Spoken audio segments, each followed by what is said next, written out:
رحیم اور کریم ذات ہے،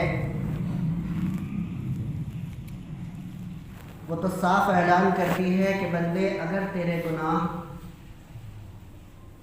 سمندر کے قطروں کے برابر بھی ہو جائے، یا درختوں کے پتوں کے مانند ہو، یا خاک کے ذرات کے برابر ہو، نہ فرماتا ہے لا تقنطوا من رحمت اللہ، میری رحمت سے نا امید نہ ہو۔ اللہ بڑا معاف کرنے والا ہے، بڑا بخشنے والا ہے۔ کبھی ہمیں اللہ تبارک و تعالیٰ کی رحمت سے نا امید نہیں ہونا چاہیے۔ کتنی بڑے گناہ کیوں نہ ہو جائے، کتنی لغزشیں کیوں نہ ہو جائے، ایک بار اللہ تبارک و تعالیٰ کے سامنے آنسو بہا دے، اللہ تبارک و تعالیٰ کے سامنے ہاتھ اٹھا کر توبہ کر لے۔ اللہ تبارک و تعالیٰ کی رحمت بہت بڑی ہے، وہ اپنے بندے کو کبھی مایوس نہیں کرتا۔ آج ہم لوگوں کے پاس فرصت نہیں ہے کہ ہم لوگ اپنے گناہوں پر، اپنی زندگی پر، اپنے حالات پر غور و فکر کر لیں کہ ہماری زندگی کہاں گزر رہی ہے، کہاں کٹ رہی ہے۔ دنیا کمانے کے لیے، دنیا کی مزدوری کرنے کے لیے آج ہم لوگ اللہ تبارک و تعالیٰ کے در کو بھولے بیٹھے ہیں۔ بار بار یہ سمجھایا جاتا ہے کہ اللہ تبارک و تعالیٰ اپنے بندے کے انتظار میں رہتا ہے کہ کب میرا گنہگار بندہ آئے اور میرے سامنے سر جھکائے، میرے سامنے نادم ہو، اپنی آنکھوں سے آنسو کا قطرہ بہا دے اور میں اپنے اس بندے کو معاف کر دوں۔ لیکن ہم لوگوں کے پاس ذرا بھی وقت نہیں ہے، کیونکہ ہم لوگ دنیا میں اس قدر الجھے ہوئے ہیں۔ اللہ تبارک و تعالیٰ ہماری روزی میں برکتیں اس لیے نہیں عطا کرتا کیونکہ ہم اللہ تبارک و تعالیٰ کے حق کو ادا نہیں کرتے، اللہ تبارک و تعالیٰ کے فرائض کو ادا نہیں کرتے۔ آج اکثر لوگ پریشان ہیں کہ کماتے اتنا ہے لیکن برکت نہیں ہوتی۔ یہ برکت کہاں جا رہی ہے؟ یہ آتا ہے کہ جو شخص بھی ظہر کی نماز چھوڑتا ہے، اللہ تبارک و تعالیٰ اس کی روزی سے برکت کو ختم کر دیتا ہے۔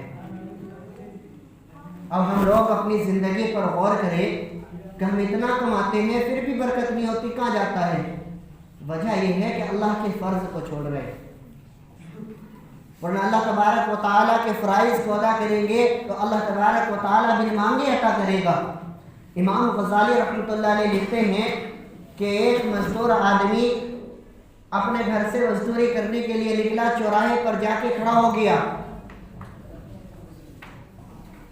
کہ کوئی مجھے مزدوری کے لیے لے جائے اور میں وہاں جا کر مزدوری کروں اور میرے بچے کو کھانے کے لیے کچھ مل جائے۔ گھر میں کچھ کھانے کے لیے موجود نہیں تھا۔ اب دوپہر ہو گیا، کوئی اس کو مزدوری کے لیے نہیں لے کے جاتا۔ وہ مسجد میں گیا، اللہ تبارک و تعالیٰ کے سامنے نیت باندھ کے کھڑا ہو گیا، نماز کا وقت تھا، نماز ادا کی اور اس کے بعد اللہ تبارک و تعالیٰ سے دعا مانگنے لگا کہ اللہ پاک کوئی مجھے اپنی مزدوری کے لیے نہیں لے گیا، میں تیرے سامنے تیری مزدوری ادا کرنے کے لیے آ گیا ہوں، اب میری مزدوری تو ادا کر دے۔ اس نے اللہ تبارک و تعالیٰ سے دعا مانگی، نماز پڑھی اور اپنا تھیلا لے کے گھر واپس چل دیا۔ شام تک گھر پہنچا اور گھر کے اندر گھستے ہوئے اسے شرم آ رہی کہ میری بیوی کیا کہے گی کہ بچوں کے کھانے کے لیے کچھ موجود نہیں اور تم کچھ لے کر نہیں آئے۔ آج کی مائیں، آج کی بیویاں ہوتی تو کہتی کہ آپ نے تو بھوکا مار دیا، کہیں سے بھی لے کر آئیے اور ہمیں کھانے کو دیجیے۔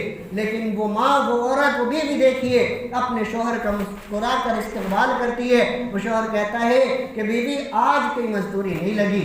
بیوی کہتی کوئی بات نہیں، اللہ کا شکر ادا کیجیے، ہم نے پیٹ بھر کے پانی پی لیا ہے، ہمارا پیٹ بھر رہا ہے۔ وہ شخص آرام سے سوتا ہے، صبح اٹھ کے پھر مزدوری پہ جاتا ہے، پھر یہی حال ہوتا ہے، پھر گھر آتا ہے، تیسرے دن یہی ہوتا ہے، چوتھے دن جب گھر آتا ہے اسے آتے ہوئے شرم آتی ہے، گھر کا فکر ہے، 3 دن سے بھوکے بچے گھر میں بیٹھے ہیں، آج چوتھا دن کچھ کھانے کے لیے نہیں۔ وہ اسی فکر میں گھر کے تھوڑی دور جھاڑیوں کے بیچ میں بیٹھ کر سوچنے لگتا ہے اور اللہ تبارک و تعالیٰ سے دعا مانگتا ہے، اللہ پاک میں کس منہ سے اپنے گھر میں جاؤں، کس منہ سے کیا منہ لے کر اپنی بیوی بچوں کے سامنے جاؤں جو میں جا کر کہوں کہ میری آج بھی مزدوری نہیں لگی۔ اور کہتا ہے میں اسی غم میں، اسی سوچ میں مٹی اٹھاتا رہا اور اپنے تھیلے میں بھرتا رہا، مجھے یہی نہیں پتہ چلا کب وہ تھیلا مٹی سے بھر گیا اور کب میں اٹھ کے اس تھیلے کو لے کر گھر آیا۔ اور جب میں گھر آیا تو میں نے مکان کی دیوار سے دیکھا، چھوٹی چھوٹی دیواریں، کہ مکان سے دھواں نکل رہا ہے۔ دروازے کے قریب پہنچا تو گھر سے کھانے کی خوشبو آ رہی۔ میں نے دیکھا کہ سامنے میری بیوی استقبال کے لیے کھڑی ہے۔ میں نے بیوی سے پوچھا کہ گھر میں کھانے کی خوشبو کہاں سے آئی؟ اس نے کہا کہ ایک شخص آیا تھا اور اتنا راشن دے گیا اور یہ کہہ دیا کہ جب تیرا شوہر مزدوری سے واپس آئے تو اس سے کہنا کہ جس سے وہ مزدوری مانگ رہا تھا اس نے اس کی مزدوری نہیں رکھی، پوری کی پوری مزدوری ادا کر دی، اور اسے کہہ دینا کہ ہماری مزدوری میں کوئی کمی نہ لائے۔ یہ اللہ والے بندے،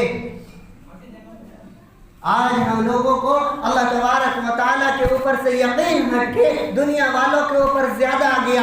دنیا کے لوگ اگر ذرا سا کچھ کرتب دکھا دے، ذرا سا کچھ معجزہ دکھا دے، ہم لوگ ان کے پیچھے لگ جاتے اور ان کو خدا مان کر ان سے مانگنا، منتیں مانگنا اور طرح طرح کی چیزیں شروع کر دیتے ہیں۔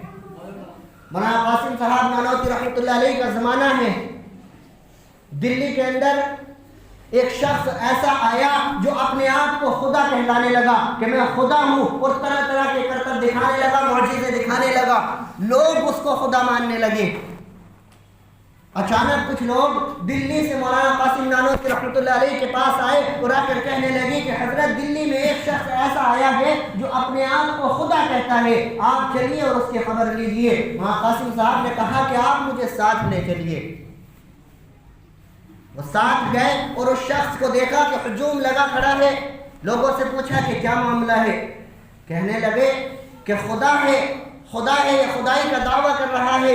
وہاں قاسم نے پوچھا کہ تو کس بنا پر خدائی کا دعویٰ کرتا ہے؟ اس نے کہا کہ ابھی دیکھیے میں آپ کو دلیل دیتا ہوں۔ فوراً 2-3 فٹ گز زمین سے اوپر اڑا اور اڑ کے فوراً زمین کے اندر چلا گیا اور نیچے دھس گیا اور دوسری طرف سے واپس باہر نکل گیا کہ میں اسی دلیل پہ خدائی کا دعویٰ کرتا ہوں، میں زندہ زمین میں جاتا ہوں اور زندہ زمین سے واپس آتا ہوں۔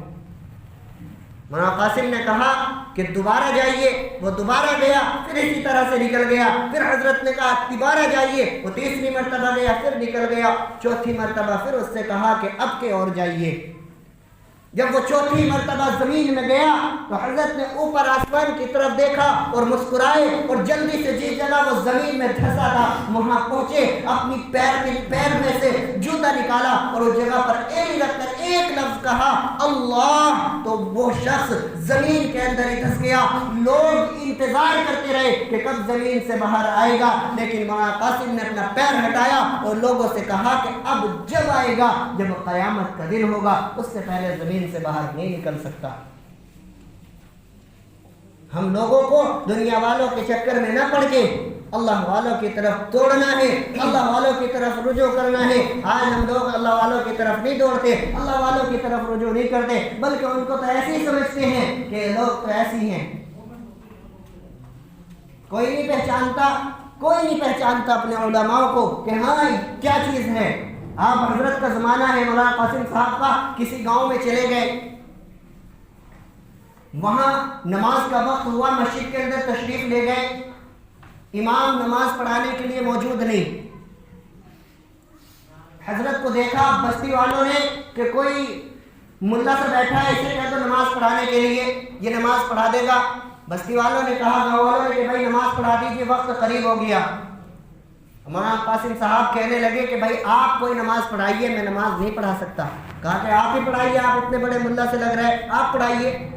گاؤں کی بھاشا ہوتی ہے۔ حضرت نماز پڑھانے کے لیے کھڑے ہو گئے۔ اب اتفاق سے حضرت سے نماز کے اندر کوئی غلطی ہو گئی، سلام پھیرا، نماز پڑھائی، اس کے بعد لوگ انہیں بولنے لگے کہ آپ کو نماز پڑھانی نہیں آتی، آپ کون ہیں، نماز پڑھانی نہیں آتی، اتنی غلطی ہو گئی آپ سے نماز میں۔ حضرت ان کی بات سنتے سنتے مسجد سے دروازے سے باہر نکلنے لگے۔ سامنے سے کوئی آپ کا پہچان والا آیا، اس نے دیکھا کہ تو مولانا قاسم صاحب ہے، اس نے وہیں سے شور مچا دیا کہ حضرت آ گئے، حضرت آ گئے، حضرت آ گئے۔ اب بستی والے پوچھتے کہ بھائی کون حضرت ہے تیرے، کہ کیا آپ نہیں جانتے انہیں؟ کہ نہیں، ہم نہیں جانتے انہیں۔ تو انہوں نے کہا کہ یہ وہی ہے جنہوں نے دارالعلوم دیوبند کا مدرسہ بنایا ہے۔ تو یہ عوام تھی، کیا پہچانتی علماء کی قدر، کہنے لگے کہ اتنا بڑا مدرسہ بنا دیا، نماز پڑھانی آتی نہیں۔ اللہ کی قسم اگر علماء کو پہچان لے تو ہم لوگ کامیاب ہو جائے۔ آج ہم لوگوں کے اندر یہ نفرت ہے، یہ بغض، یہ حسد ہے جو بھر رہا ہے، یہ صرف اسی وجہ سے بھر رہا ہے کہ ہم لوگوں کے اندر کم علمی ہے۔ ہم لوگوں نے علماء کے پاس اور علماء سے رابطہ کرنا چھوڑ دیا، ان کے پاس بیٹھنا چھوڑ دیا، دین کی باتیں سننا چھوڑ دیا، صحابہ اکرام کے واقعات سننا چھوڑ دیا۔ تبھی تو آج بھائی بھائی کو پاس لگانے کے لیے تیار نہیں، بھائی بھائی کو کھلانے کے لیے تیار نہیں، اگر ایک بھائی کمزور ہے اس کی مدد کرنے کے لیے تیار نہیں۔ اللہ کے رسول کو دیکھیے، مسجد نبوی کے دروازے پر کھڑے ہو کے اعلان کرتے ہیں کہ ہے کوئی ایسا شخص جو ان مہمانوں کو کھانا کھلائے۔ وہ مہمان کوئی اور نہیں تھے، وہ مہمان وہ تھے جو جنگ بدر سے قید کر کے کفار لائے گئے تھے۔ اللہ کے رسول سے جب ان کی بھوک اور ان کی پیاس نہ دیکھی گئی تو مسجد نبوی کے دروازے پر کھڑے ہو کر اعلان کرنے لگے کہ کوئی ان کو کھانے کھلانے والا آئیے۔ اللہ کے رسول تھے۔ آج ہم لوگ اپنے بھائیوں کی، اپنی کمزور بھائیوں کی مدد کرنے کے لیے تیار نہیں۔ کوئی مہمان گھر کے اندر آ جائے منہ موڑ لیتے ہیں، یہ سوچتے ہیں کہ یہ کہاں سے آ گیا مہمان، اس کو آنا نہیں چاہیے تھا۔ ایک صحابی تھے اللہ کے رسول صلی اللہ علیہ وسلم کے زمانے میں، اللہ کے رسول کا جب کوئی مہمان آتا تو وہ اپنے گھر لے کر چلے جاتے، ان کے گھر خود کھانے کے لیے نہیں، لیکن مہمان نوازی کرنی تھی، اللہ کے رسول کا حکم تھا مہمان نوازی کریے۔ بیوی نے کہہ دیا کہ ہمارے گھر خود کھانے کے لیے نہیں، آپ مہمان لے کر آ جاتے ہو۔ یہ بات ان صحابی نے اللہ کے رسول صلی اللہ علیہ وسلم سے کہی کہ یا رسول اللہ، ہمارے گھر میں کچھ کھانے کے لیے نہیں ہے اور ہمارے گھر مہمان بہت زیادہ آتے ہیں، میں کیا کروں؟ اللہ کے رسول نے فوراً کہہ دیا کہ مہمانوں سے کبھی منہ نہ موڑنا، اور جا اپنے گھر جا کر اپنی بیوی سے کہہ دینا کہ کل سید الانبیاء تمہارے گھر کے مہمان بننے والے ہیں، اور وہ کل دوپہر کا کھانا تمہارے گھر سے کھائیں گے۔ وہ شخص آیا اور اپنی بیوی سے کہہ دیا کہ کل محمد رسول اللہ ہمارے گھر آئیں گے اور دوپہر کا کھانا کھائیں گے۔ اگلے دن اللہ کے رسول کے گھر پہنچے، کھانا کھایا، اور کھانا کھانے کے بعد جب رخصت ہونے لگے تو ان صحابی سے کہا کہ اپنی بیوی سے یہ کہہ دو کہ مجھے دروازے تک رخصت کرے، اور جہاں تک میں اسے نظر آؤں وہ مجھے کھڑی ہو کر پیچھے سے دیکھتی رہے۔ اس کی بیوی نے، ان صحابی کی بیوی نے اللہ کے رسول کو دروازے تک رخصت کیا، اللہ کے رسول چلتے گئے۔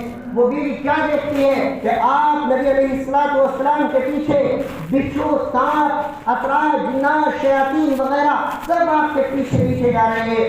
جب اس نے یہ منظر دیکھا تو آپ صلی اللہ علیہ وسلم کے پاس خبر بھیجی کہ یا رسول اللہ، جب آپ ہمارے گھر سے کھانا کھا کر رخصت ہوئے تو میں نے آپ کے پیچھے دیکھا کہ سانپ، بچھو، اطراج، جنات، شیاطین جا رہے ہیں، یہ کیا معاملہ ہے؟ تو اللہ کے رسول نے فرمایا کہ میں یہی سمجھانا چاہتا ہوں کہ جب کوئی مہمان کسی کے گھر سے کھانا کھا کے رخصت ہوتا ہے تو اس کے گھر کی نحوست، اس کے گھر سے شیاطین، اس کے گھر کی بے برکتی اور اس کے گھر کے تمام لڑائی جھگڑے اس مہمان کے پیچھے پیچھے ساتھ چلے جاتے ہیں، اور اس گھر کے اندر خوشحالی اور برکتیں آتی ہیں۔ آج ہم لوگوں کو ضروری ہے کہ نہ مہمانوں سے منہ موڑنا اور نہ اپنے بھائیوں سے منہ موڑنا، نہ اپنے پڑوسیوں سے منہ موڑنا۔ یہ اسلام ہے، آپ پڑوسی کا حق ادا کریں، بھائیوں کا حق ادا کریں، اپنے آپ بعد میں کھائے، پہلے اپنے بھائیوں کو دیکھ لے کہ انہوں نے کھایا یا نہیں کھایا، وہ تو بھوکے نہیں ہیں۔ جب ہمارا بھائی، ہمارا پڑوسی بھوکا ہے تو ہمارا کھانا کس کام کا؟ اللہ کے رسول صلی اللہ علیہ وسلم نے کہا کہ میں 1 مہینے تک مسجد نبوی کا اعتکاف کروں